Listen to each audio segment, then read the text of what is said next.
প্রতিবাদ? নমস্কার। আজ অখিল ভারতীয় বিদ্যার্থী পরিষদ নেতাজি মহাবিদ্যালয় ইউনিটের এবিপি পক্ষ থেকে আমাদের আজ এই মৌন আন্দোলন।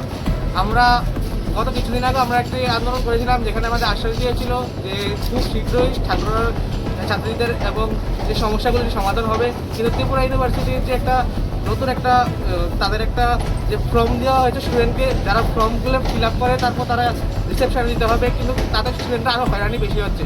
তো এই বিরুদ্ধে আমাদের আজকের এই মৌন আন্দোলন। আমরা এখানে বসে থাকবো এবং আমাদের যতক্ষণ দাবি পূরণ না হবে আমরা এখানে থাকবো।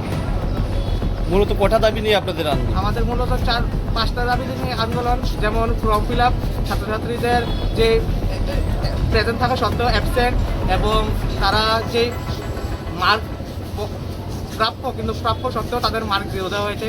এরকম টোটাল 5টি দাবি নিয়ে আমাদের আজকের এই আন্দোলন। আপনারা কি চাইছেন মূলত? আমরা মূলত চাচ্ছি যে ত্রিপুরা ইউনিভার্সিটির যে ভিসি স্যার, ওনার যে গাফিলতি, যে কারণে আজকে ছাত্রছাত্রীরা যে হয়রানির শিকার হচ্ছে, তার বিরুদ্ধে আমাদের আজকের এই আন্দোলন।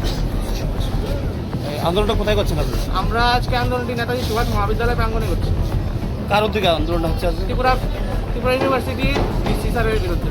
কে করছে এই আন্দোলন? এবিপি।